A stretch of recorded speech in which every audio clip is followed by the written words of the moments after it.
మన జీవితంలో సాతానుడు మనల్ని ఎట్లా పట్టుకొని ఉన్నాడు, మనం ఎట్లా దాన్ని గుర్తించాలా. చాలా ఇంపార్టెంట్ ఇది. నేను చెప్పినవి అవి మీ జీవితంలో కొన్ని చెప్తా, ఇక కొన్ని రఫ్గా చెప్తా. ఆల్రెడీ శరీర కార్యాలు చూసినాం మనం. అవి మన జీవితంలో ఉన్నాయి అని అంటే సాతానుడు మన మీద గ్రిప్పు, ఏంటి, మన మీద గ్రిప్పు ఉన్నట్టు. భయం, మీ జీవితంలో దేనికంటే ఊకే భయపడుతున్నారు. పరిశుద్ధాత్మ దేవుడు వచ్చినప్పుడు శక్తి వస్తుంది. మీరు పెద్ద గ్రేట్ మైటీ బలం ఉందంటే భయపడతారు? ఎవరికన్నా భయపడరు. పరిశుద్ధాత్మ మీ జీవితంలో వస్తే భయం ఉండదు. భయం ఒకదానికి గుర్తు. ఒకటి డ్రీమ్స్ కదా, మనం డ్రీమ్స్ అన్నాం. సాతానుడు ఏం చేస్తాడు? విత్తనం రాత్రిలో వచ్చి వీట్ అండ్ టేర్స్, అవి గోధుమలాగానే ఉంటాయి, విత్తేస్తాడు. ఎప్పుడు? రాత్రి పండుకునేటప్పుడు. శత్రువు వచ్చి ఎప్పుడేస్తాడు? పొలంలా రాత్రి తెచ్చేస్తాడు. పట్టపగ లేస్తాడా? వేయడు, రాత్రి లేస్తాడు. ఓకే. నెగిటివ్ ఇమోషన్స్ అంటే భావోద్రేకాలు. నెగిటివ్ ఇమోషన్స్ ఎగ్జాంపుల్ ఇస్తా. కృంగిపోయి ఉండడం. ఎప్పుడు ఏం చేస్తాం? ఏంద్రా లైఫ్, ఏంద్రా ఇట్లా, వేస్ట్ లైఫ్, బతికి వేస్ట్ రా. కృంగిపోయి ఉండడం. వరి, ఏమైపోతుందో. సాయంత్రము ఆ కోత వస్తుంది, సాయంత్రం 5 గంటల కోత వస్తుంది అని 12 గంటలకు వెళ్ళి భయపడతా ఉంటావు. యాంగ్జైటీ, వరి, ఆ కోత వచ్చి వెళ్ళిపోతుంది. కానీ నువ్వు 12 గంటల నుంచే, అమ్మా నేను నాకు కూర్చుంటా, రేపు కోత వస్తే ఏమవుతుంది, కోత వస్తే నాకు కోత అంటే భయం, అమ్మా ఎట్లా, ఏంటి, అమ్మా. వరి, అన్నెసెసరీ వరి. లోన్లీనెస్. అందరు ఉంటారు ఇంట్లో, 500 మంది ఉన్నారు, నన్ను ఎవ్వరు ప్రేమించలేరు, నేనంటే అందరికీ ఇష్టం లేదు, నేనంటే అందరు అసహించుకుంటున్నారు, నేను ఒక్కదాన్నే ఉన్నాను, నన్ను ఎవ్వరు పట్టించుకుంటలేరు, ఎక్కడో వెళ్ళిపోయి ఒంటరిగా కూర్చుంటారు. లోన్లీనెస్.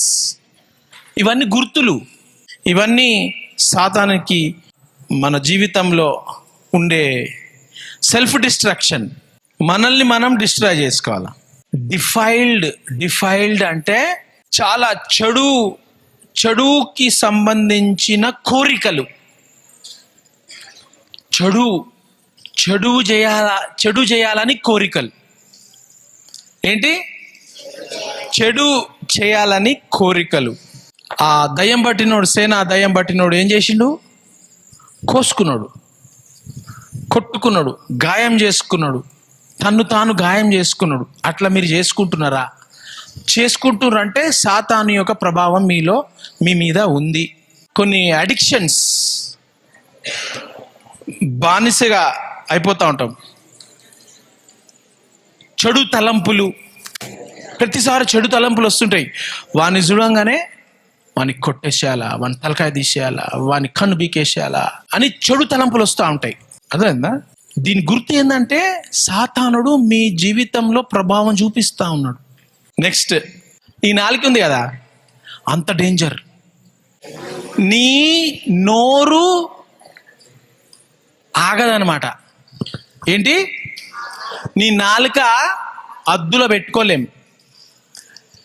పొద్దుగాల అని లేవగానే సంస్కృతం వస్తుంది, నీ అని వస్తుంది. ఇక మీరు చెప్పేటి దాంట్లో ఫిల్ ఇన్ ద బ్లాంక్స్ లో పెట్టుకోరు. పెద్ద పులిని ట్రైనింగ్ ఇచ్చి ఆ పెద్ద పులి వచ్చి నిన్ను ఇట్లా హగ్ చేసుకునే అంత ట్రైనింగ్ ఇవ్వచ్చంట. ఎలిఫెంట్కి ట్రైనింగ్ ఇవ్వచ్చంట. అది లేచి నీకు నమస్తే పెడుతుంది. ఎలిఫెంట్ ట్రైనింగ్ ఇవ్వచ్చంట. టంగ్ చాలా ఇంపార్టెంట్. నువ్వు టంగ్ కంట్రోల్ చేయలేదని అంటే నీ లైఫ్ డిస్ట్రాయ్. ఓకేనా? కొన్ని మంత్రాలు, కొన్ని తాయతలు, కొన్ని ఇతరుల కోసం డిస్ట్రాయ్ కావాలని కొన్ని పూజలు కొంతమంది చేస్తారు. చాతబడులు, బ్లాక్ మ్యాజిక్, బ్లాక్మెయిల్ చేయడం. బైబిల్ అంటుంది అస్సలు మనం మ్యాజిక్ చేయొద్దు, మంత్రాలు చేయొద్దు, తంత్రాలు చేయొద్దు, పూజలు, శుద్ర పూజలు, ఈ నిమ్మకాయలు పెట్టి, మిరపకాయలు పెట్టి, రోడ్ల మీద ఇస్తరాకులు పెట్టి, పసుపన్నం పెట్టి అవి చేయొద్దు అని ఇన్వాల్వ్మెంట్. సాతాను ఈ మంత్రాలు తంత్రాలలో ఇన్వాల్వ్మెంట్ కాకుండా. లోకంలో ఎన్నో రిలీజియన్స్, మతాలు, అందరు ఏమంటారు, అన్ని మతాలు ఒకటే, అన్ని నదులు అంతా సముద్రంకే చేరుతాయి అని అంటారు కదా. అది సాతాను యొక్క ప్రభావం, అబద్ధము. అన్ని మతాలు పరలోకానికి చేరవు, అన్ని మతాలు నరకంకే పోతాయి రోడ్డు. క్రిస్టియానిటీ మతం కాదు. క్రిస్టియన్ మతంలో మేము వచ్చినాము అనే మతం కాదు క్రిస్టియానిటీ మార్గము. ఎక్కడికి మార్గము? పరలోకానికి.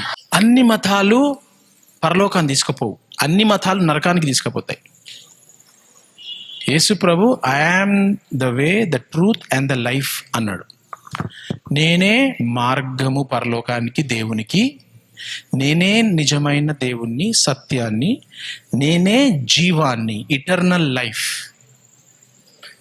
సో గుర్తుపెట్టుకోండి, ప్రతి మతము, ఈ దేశము, లోకము, రాష్ట్రము, ప్రపంచంలో ఏ మతం ఉందో ప్రతి మతము నిన్ను నరకానికే తీసుకొని పోతుంది.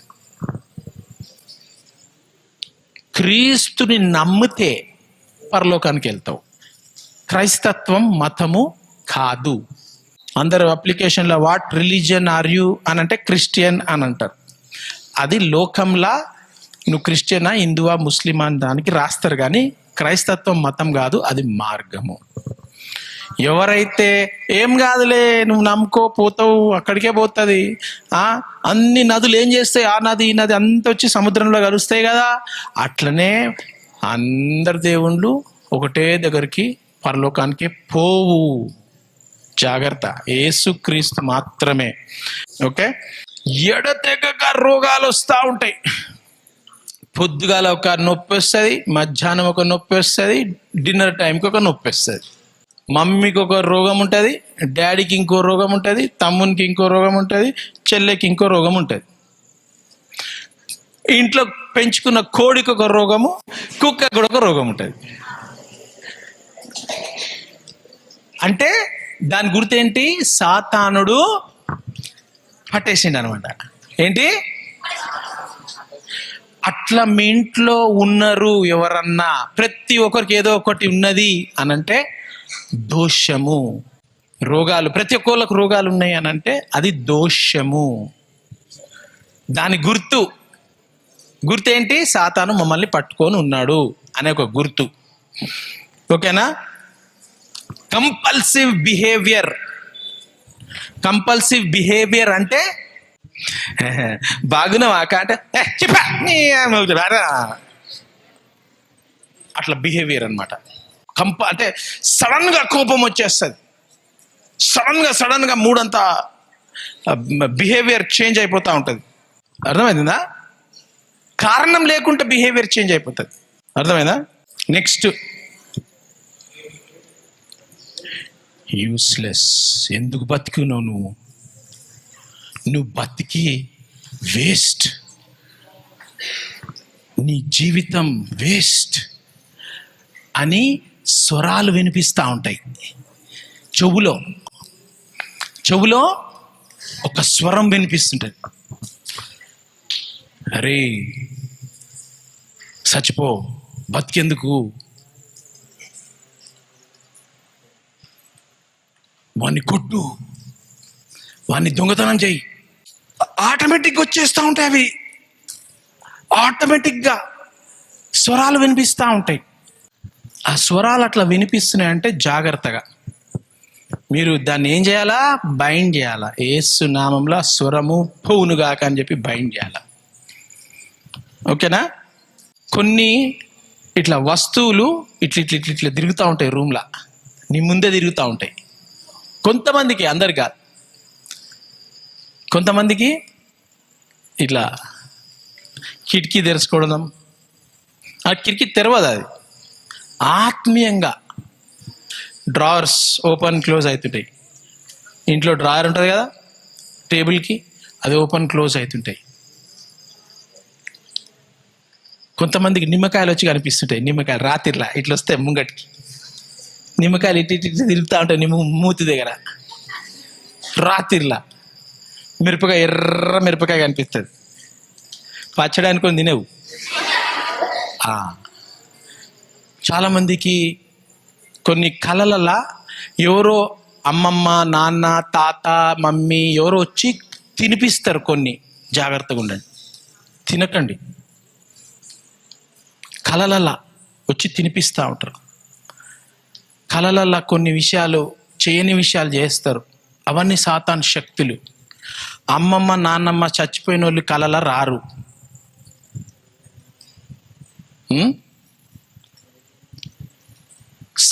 సాతానుడు ఆ రూపం తీసుకొని వస్తాడు. ఇవన్నీ జరుగుతున్నాయి అని మీరు మీ జీవితంలో ఇట్లా జరుగుతుంటే గమనించండి. సాతాను యొక్క బంధకాలలో, హోల్డ్లో మీరు ఉన్నట్టు. ఏం చేయాలి సార్ మరి దీనికి? ఓన్లీ యేసు ప్రభు నామము, యేసు ప్రభు రక్తాన్ని ద్వారానే వీటిని విరగ్గొట్టనికి ఈజీగా సాధ్యం. చాలా సింపుల్. మీ జీవితంలో ఏ ఏ బంధకాలు మిమ్మల్ని పట్టుకున్నాయో మీకు తెలుసు. ఒక పేపర్లో రాసుకొని ప్రభువా ఈ బంధకాల నుండి నన్ను విడుదల చేయి ప్రభువా అని ప్రార్థన చేయండి.